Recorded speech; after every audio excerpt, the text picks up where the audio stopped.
माझी आई आंधळी होती. जेव्हा मी घरी यायचो तेव्हा माझी आई म्हणायची की बाळा, तू पुन्हा घरी परत आलास? आता थोड्या वेळापूर्वी तर घरी आला होतास. मला काही कळत नव्हते की आईला काय झालं आहे ते. एके दिवशी मी लवकर घरात येऊन लपून बसलो आणि बघितलं तर माझ्या पायाखालची जमीनच सरकली. कारण माझी बायको आणि रोजच्यासारखं मी संध्याकाळी 6 वाजता कामावरून घरी आलो होतो. घरी आल्यावर मी आईला जोरात हाक मारली. माझी आई जी खाटेवर झोपलेली होती ती माझा आवाज ऐकून उठून बसली. तिच्या चेहऱ्यावरचे भाव बघून मी काळजीत पडलो. मी तिच्याजवळ जाऊन बसलो. माझी आई आंधळी होती, त्यामुळे तिने माझ्या चेहऱ्याला हात लावून बघितला. मला ती पहिल्यापेक्षा थोडी कमजोर वाटत होती. मला तिथं असल्याचं जाणवल्यामुळे ती म्हणाली, बाळा, सगळं व्यवस्थित आहे ना? एवढ्या लवकर माघारी आलास का? काही विसरलं आहे का? आईचं बोलणं ऐकून मी तिच्याकडे आश्चर्याने बघू लागलो. कारण मी तर सकाळी 9 वाजता गेलो होतो, त्यावर आत्ता माघारी आलो आहे. मी तिच्याजवळ गेलो आणि तिच्या कपाळावर हात ठेवत म्हणालो, आई, मी तर सकाळी गेलो होतो, त्यावर आत्ता माघारी आलो आहे. माझं बोलणं ऐकून ती दचकली आणि पटकन म्हणाली, नाही बाळा, आत्ता अर्ध्या तासापूर्वी तर तू इथे बसून माझ्याशी बोलत होतास आणि नंतर प्रज्ञेशी बोलून काही कामासाठी बाहेर निघून गेलास. मला काही कळेना. मी आईकडे बघायला लागलो की नक्की तिला काय म्हणायचं होतं. तेवढ्यात माझी बायको जेवण घेऊन किचनमधून बाहेर आली आणि दुखी होऊन म्हणू लागली, राघव, तुम्ही समजावा आईंना. त्या तर माझं काहीच ऐकून घेत नाहीत. आता ही तिसरी वेळ आहे मी त्यांच्या आवडीचं जेवण बनवून आणलं आहे ते आता तुम्हीच समजून सांगा. त्या सारख्या सारख्या विसरतात. म्हणतात की तू कधी मला जेवायला विचारलं होतं, आता तर तुम्ही आला आहात. बायकोचं बोलणं ऐकून मी काळजीने आईला म्हणालो, आई, तू वेळेवर जेवण आणि औषध का घेत नाहीस? एवढी छान काळजी घेणारी सून तुला मिळाली आहे, तरी तू तुझी काळजी घेत नाहीस. माझ्या आईचं वय खूप झालं होतं, त्यामुळे तिला विसरायला होत होतं. माझी आई काही वेळासाठी गप्प झाली आणि मग म्हणाली, मला आज तुझ्या हाताने जेवायचं होतं, म्हणून मी सूनबाईला जेवायला नको म्हणत होते. बहुतेक मी विसरून गेली असेल. आईचं बोलणं ऐकून मी हसलो आणि मग आईला जेवण भरवलं. माझ्या आईची डोळ्याची नजर गेली होती, त्यामुळे तिला काही दिसत नव्हतं, पण तिला सगळं जाणवत होतं. माझ्या डोक्यात आईचे ते शब्द फिरत होते. कारण आज हे तिसऱ्यांदा झालं होतं जेव्हा आई मला म्हणाली होती. या अगोदर पण असं झालं होतं. मला विचारात मग्न बघून बायकोने मला विचारलं. मी तिला आई जी काही बोलली होती ते सांगितलं. ती मागे फिरली, एक मोठा श्वास घेतला आणि म्हणाली, राघव, तुम्ही यायच्या अगोदर आई झोपल्या होत्या. आता वय जास्त झालं आहे. जे स्वप्नात बघितलं आहे ते खरं समजून असं बोलत असतील. आता तुम्हीच बघा ना, त्या स्वतः म्हणत होत्या की मी जेवायला दिलेलं त्यांना आठवत नाही. बायकोचं बोलणं ऐकून मी त्यावेळी हो म्हणालो. दुसऱ्या दिवशी मी कामावरून घरी माघारी आलो तर एक अजब घटना घडली. माझी आई पायऱ्यांवर उभी राहिली होती आणि मला आवाज देत म्हणत होती की राघव, बाळ, अजून किती वेळ मी इथे उभे राहू? माझे पाय दुखायला लागले आहेत. प्रज्ञा, सुनबाई, मला हात दे आणि मला अंथरुणावर घेऊन जा. राघव माहीत नाही कुठे गेला आहे मला एकटीला सोडून. ते दृश्य बघून माझा श्वास घशातच येऊन अडकला होता. जर आई एक पाऊल जरी पुढे आली असती तर ती पायऱ्यांवरून खाली पडली असती. मी पळत जाऊन तिला पकडलं आणि तिला तिथून खाली उतरवलं. पण प्रश्न हा होता की आई एवढ्या पायऱ्या वर चढून एकटी कशी गेली? आई पायऱ्या उतरून माझा हात झटकून मला म्हणाली, मागील 1 तासापासून तू मला पायऱ्यांवर उभी करून कुठे गायब झाला होतास? ना सुनबाई माझ्या आवाजाला उत्तर देत आहे, ना तू. आईचं ते बोलणं ऐकून मी थक्क झालो होतो. मी आईला परत दिलासा दिला की मी आत्ताच ऑफिसवरून माघारी आलो आहे. पण आईचं वागणं बघून मला खरंच खूप काळजी वाटू लागली होती. एकतर माझ्या आईला काही दिसत नव्हतं आणि तिला विसरायचा आजार पण झाला होता. त्यामुळे मला खूपच भीती वाटत होती की एखाद्या दिवशी ती पायऱ्यांवरून खाली पडून तिला काही होऊ नये. माझी चिंता बघून बायको काळजीत पडली. नंतर त्या आईला घेऊन तिच्या खोलीत गेली आणि तिला म्हणाली, आई, मी तुम्हाला तुमच्या खोलीत बसून आंघोळ करायला गेले होते. तुम्ही जिन्यात कसे गेलात?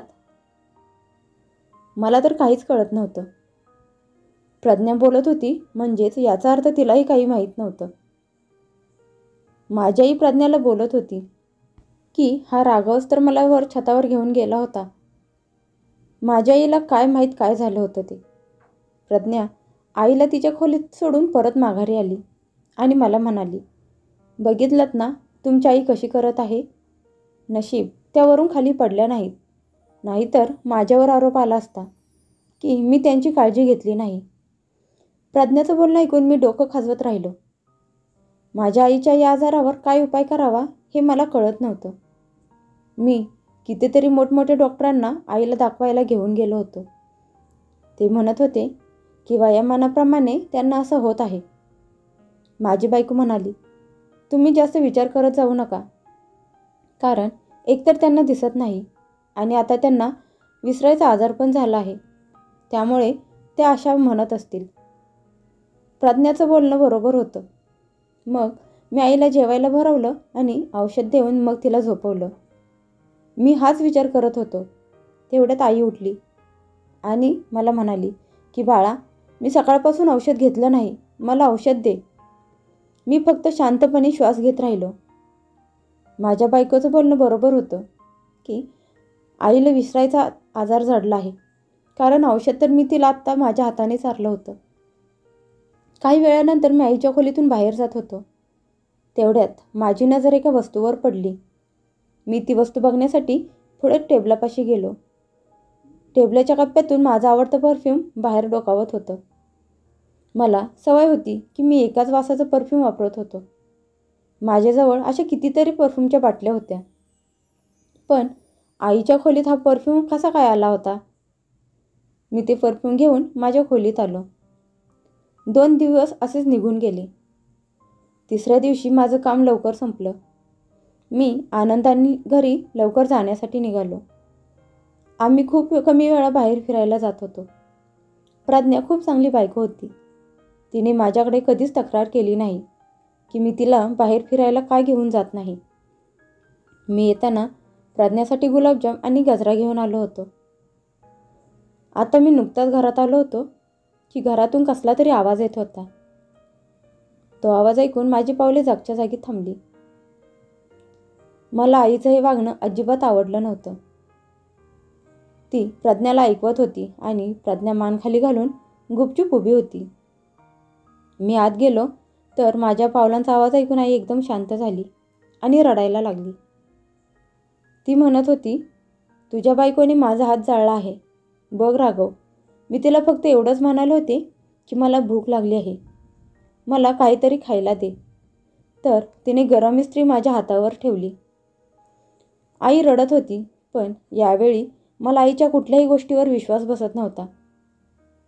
मला आईकडूनही अपेक्षा नव्हती. अर्धं जेवण खाल्लं होतं आणि अर्धं जेवण तसंच शिल्लक होतं. त्यातलं थोडंसं तिच्या कपड्यांवर सांडलं होतं. राहिली गोष्ट तिच्या हातांची, तर ते लाल झाले होते, जळले नव्हते. प्रज्ञा खाली मान घालून रडत होती. ती म्हणाली, बघितलं ना राघव, मी तुमच्या आईची पूर्ण मनापासून सेवा केली. नाहीतर कुठली सून अशा आंधळ्या आणि विसरभोळ सासूची सेवा करेल? या वयात त्यांना देवाची पूजा जप करायला पाहिजे, पण या आहेत की त्या जाणून बुजून तुम्हाला माझ्या विरोधात करत असतात. प्रज्ञाचं बोलणं ऐकून माझ्या आईच्या चेहऱ्यावरचा रंग उडाला होता. ती घाबरली होती आणि इकडच्या तिकडच्या गोष्टी करत होती.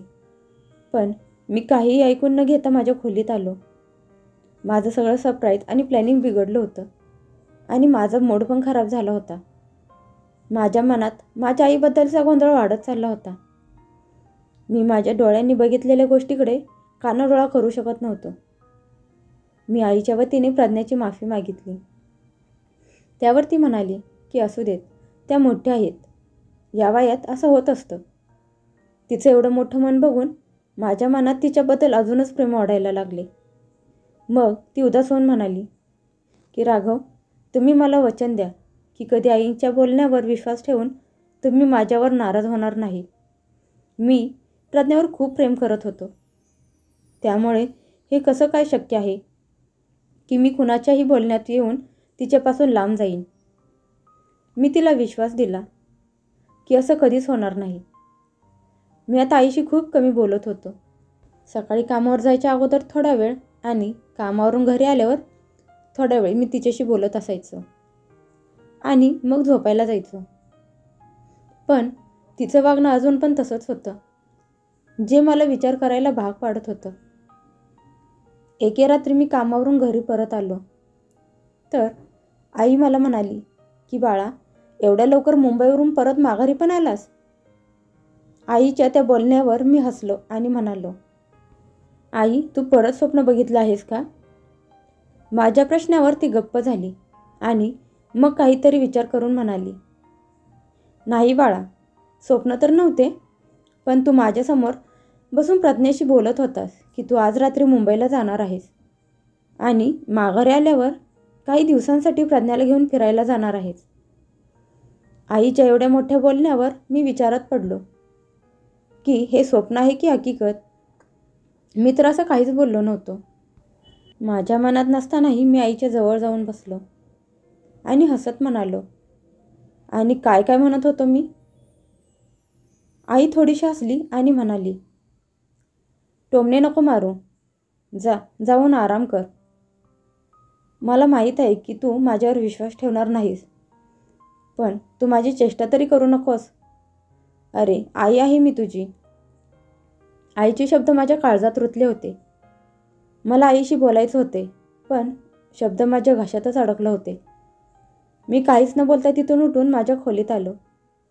माझ्या डोक्यात वेगवेगळ्या प्रकारच्या विचारांनी घर केलं होतं.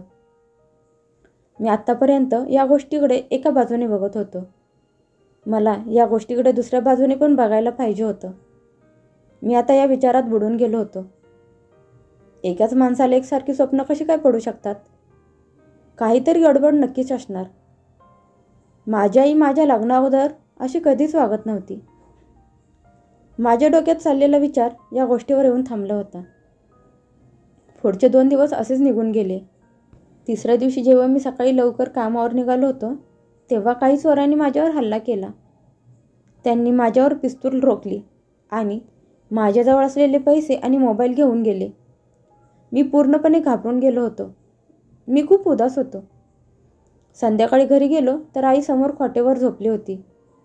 ती माझ्या पायाचा आवाज ऐकून उठून बसली आणि म्हणाली, कोण आहे? राघव, तू आहेस का?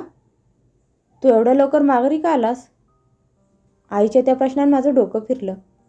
झालेल्या नुकसानीमुळे मी अगोदरच टेन्शनमध्ये होतो आणि आल्यावर आईने तोच प्रश्न पुन्हा विचारला. त्यामुळे रागात मी घरातल्या वस्तू आपटू लागलो. मी माझं डोकं पकडून खाली बसलो आणि आईसमोर हात जोडून विनंती केली की प्लीज आता बस कर. तुझ्या या प्रश्नांनी मी वैतागलो आहे. मला आता वेड लागायची पाळी आली आहे. प्रत्येक वेळी प्रत्येक ठिकाणी मी तुला दिसत असतो. तुझ्या या फालतू प्रश्नांनी माझं आयुष्य नरक बनवलं आहे. त्यावेळी माझ्या तोंडाला जे येत होतं ते मी बोलत होतो. आई एका जागेवर बसून फक्त ऐकत होती. प्रज्ञा पळत धडपडत माझ्याजवळ आली आणि मला एवढ्या रागात बघून म्हणाली, तुम्ही एवढ्या मोठ्या आवाजात आईना का ओरडत आहात? तुम्हाला माहीत आहे की त्यांचं वय झालं आहे. त्यात त्यांचा काय दोष आहे? मी म्हणालो, मला आत्ता वैताग आलाय आईच्या या फालतू प्रश्नांचा. प्रज्ञा मला घेऊन खोलीत गेली. माझ्या अशा ओरडण्याने माझा श्वास जोरात सुरू झाला होता. ही गोष्ट झाली गेली. दुसऱ्या दिवशी मी कामावरून घरी आलो तर आई मला बघून काहीच बोलली नाही. बहुतेक काल जो तमाशा झाला तो आठवून आई काही बोललीच नाही. ती गप्प बसली. मी पहिल्यांदा आईशी असं वागलो होतो. मला माझी चूक कळाली आणि म्हणून मी आईची माफी मागायला गेलो. तिने तिच्या पदराने डोळ्यातून येणारे पाणी पुसलं आणि मग म्हणाली, तू केलेल्या चुकीचा पश्चाताप झाला आहे. ही चांगली गोष्ट आहे. माझ्या मनाला मात्र एका वेगळ्याच गोष्टीनं पछाडलं होतं. मी इकडं तिकडं बघितलं तर माझी बायको कुठेच नव्हती. मग ती कुठे होती? किचन पण रिकामं होतं. मी तिला कितीतरी वेळा हाका मारल्या, पण तिने आवाज दिला नाही. मी या सगळ्या गोष्टींनी हैराण झालो होतो. तेवढ्यात माझी आई उठली आणि भिंतीचा आधार घेत ती माझ्या खोलीत आली आणि म्हणाली की बाळा, विसरलास का की प्रज्ञा तर तिच्या माहेरी गेली आहे. काही वेळापूर्वी तू स्वतः तिला घ्यायला आला होतास. आईचे ते शब्द माझ्यावर बॉम्बसारखे पडले. मी घरात असलेल्या दुसऱ्या फोनवरून प्रज्ञाला फोन लावला. थोड्या वेळाने तिने फोन उचलला. मी तिला माहेरी जाण्याचं कारण विचारलं तर ती म्हणाली की आईची तब्येत बिघडली आहे, त्यामुळे मी लगेच माहेरी निघून आले. आता पुढचे 2-3 दिवस मी इथे राहणार आहे. तिथे राहण्यावर माझा काही आक्षेप नव्हता, पण आईचं काही बोलणं माझ्या डोक्यात फिरत होतं. काही दिवसांपूर्वी आई जे म्हणाली होती ते आज खरं झालं होतं. हा काही योगायोग होता की खरंच यात काही हकीकत लपलेली होती? मला काही कळत नव्हतं. माझं डोकं एकदम जड झालं होतं आणि मग मी हा सगळा विचार करायचा सोडून दिला आणि जाऊन बेडवर झोपलो. मी हा विचार केलाच नव्हता की मी बाहेर जेवण करून आलो आहे, पण माझी आई उपाशी आहे. 2 दिवस असेच निघून गेले. आज प्रज्ञा तिच्या माहेरातून परत माघारी येणार होती. मी खूप आनंदात होतो, पण मला या गोष्टीचा अंदाज नव्हता की आजचा दिवस माझ्यासाठी खूपच वाईट जाणार होता. मी आज कामावरून सुट्टी घेतली आणि लवकर गाडीतून घरी यायला निघालो. माझी गाडी घरापासून थोड्या अंतरावर होती. तेवढ्यात मी प्रज्ञाला एका मुलासोबत गाडीतून उतरून घरात जाताना बघितलं. माझं डोकं एकदम सुन्न झालं होतं. हा मुलगा ना तिचा भाऊ होता ना कोणी नातेवाईक. मी स्वतःला खूप मुश्किलीने सांभाळलं आणि थोड्या उघड्या असलेल्या दरवाज्यातून आत डोकावून बघितलं. माझी आई कोणाशी तरी बोलत होती. ती व्यक्ती हुबेहूब माझा आवाज काढून आईशी बोलत होती. मी आश्चर्यचकित होऊन सगळं ऐकत होतो. माझी आई त्याला पाणी मागत होती, जसं की ती बेशुद्ध अवस्थेत झोपली होती. तेवढ्यात प्रज्ञा पाण्याने भरलेला ग्लास घेऊन आली आणि धार लावत आईच्या डोळ्यात उडवायला सुरुवात केली. मग ती जोरजोरात हसत म्हणाली, कधी मरेल ही म्हातारी? कबाब में हड्डी. बरं झालं की ही आंधळी आहे, नाहीतर आपलं पितळ कधीच उघडं पडलं असतं हिनं. माझ्या बायकोच्या बोलण्यावर ती व्यक्ती हसत होती. माझं हृदय तर चालायचंच बंद झालं होतं. माझी बायको त्या अनोळखी व्यक्तीचा हातात हात घेऊन हसत उभी होती. माझ्या डोक्यात वादळ आलं होतं की माझी बायको मला एवढा मोठा धोका कसं काय देऊ शकते. मी कधीच विचार केला नव्हता. मी लगेच आत गेलो आणि त्या व्यक्तीची कॉलर पकडून त्याला मारायला सुरुवात केली. प्रज्ञा मला अचानक तिथे बघून घाबरून मागे सरकली आणि माझी आई बेशुद्ध अवस्थेत आरडाओरडा ऐकून रडायला लागली. मी त्या माणसाला मारून तिथंच आपटलं आणि प्रज्ञेकडे यायला लागलो.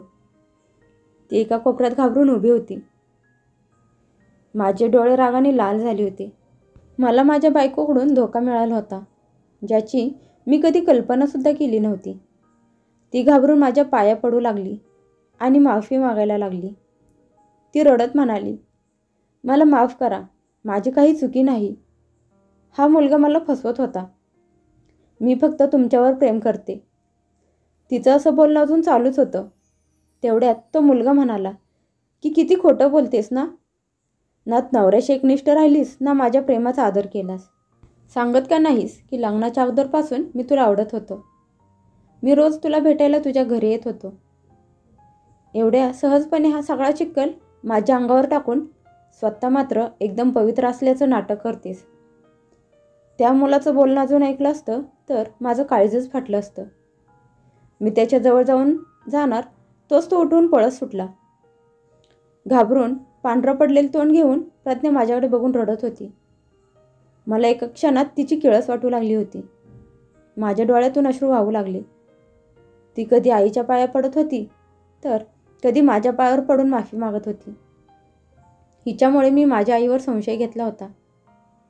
मी थरथरत्या ओठांनी तिला फक्त एवढंच म्हणालो की तू एवढ्या पण लायकीची राहिली नाहीस की मी तुझ्या कानाखाली मारून माझे हात घाण करीन. तू मला फार मोठा धोका दिला आहेस. तू माझ्या आईला त्रास दिला आहेस. मला आईच्या विरोधात केलं आहेस. मी त्याच वेळी बायकोला घरातून बाहेर हाकलून दिलं आणि माघारी येऊन आईला पाणी पाजलं. मी तिच्या पायात बसलो आणि कितीतरी वेळ रडत होतो. मी तिच्या बोलण्यावर विश्वास ठेवला नव्हता. पण प्रत्येक वेळी ती मला खरं सांगत होती. आईने मला तिच्याजवळ बसवलं आणि माझे डोळे पुसत म्हणाली की बाळा, मी तुझा संसार वाचवण्यासाठी कितीतरी वेळा गप्प बसले होते. तुझी बायको मला न वेळेवर जेवायला देत होती, न औषध देत होती. माहीत नाही कुठली गोळी मला जबरदस्ती चारत होती. त्यानंतर मला चक्कर यायची आणि माझं डोकं जड व्हायचं. मी काही पण बोलत असायची, पण ते सगळं खरं असायचं. आई मला सांगत होती की प्रज्ञा तिला दिवसभर उपाशी ठेवायची. पण हो, तू यायच्या वेळेस मात्र बरोबर जेवण आणून माझ्यासमोर ठेवायची, म्हणजे तुला काही शंका येणार नाही. ती व्यक्ती आवाज काढण्यात पटाईत होती. हुबेहूब माझा आवाज काढून आईशी बोलत असायचा. त्याने माझ्या बायकोसोबत संबंध बनवले होते. माझ्या आईला झोपेची गोळी माझी बायको जबरदस्ती चारत असायची. माझ्या आईचा हात पण तिनेच जाळला होता. माझी आई रडून रडून मला सांगत होती आणि मग म्हणाली की तुला माहीत आहे का बाळा, मला त्रास तिच्या वागण्याचा नाही तर तुझ्या बोलण्याचा होत होता. ती तर परकी होती, पण तू तर माझा होतास ना, आणि तरीही तू माझं मन दुखवत राहिलास. आईने बोललेले ते शब्द माझ्या काळजात जाऊन रुतले होते. मी जोरजोराने रडायला लागलो आणि तिची माफी मागायला लागलो. मग आईने मला छातीशी घट्ट पकडले. काही दिवसांनी मी प्रज्ञाला डिवोर्स दिला आणि तिच्याशी असलेले सगळे संबंध तोडून टाकले आणि आईची सेवा करण्यासाठी एक नर्स ठेवली. प्रज्ञापासून वेगळं होऊन कितीतरी वर्ष झाली. आई म्हणायची की मी दुसरं लग्न करावं, पण माझं मन तयार होत नाही ती चूक पुन्हा करायला. या अगोदर माझ्यासोबत आणि माझ्या आईसोबत झालं आहे ते परत व्हावं असं मला वाटत नव्हतं. आपण एखाद्या व्यक्तीवर डोळे झाकून विश्वास ठेवतो, पण तो विश्वास असा तोडला जातो की परत आपण कुठल्याही व्यक्तीवर मनापासून विश्वास ठेवू शकत नाही. आणि माझा तर स्त्री जातीवरून विश्वासच उडाला आहे.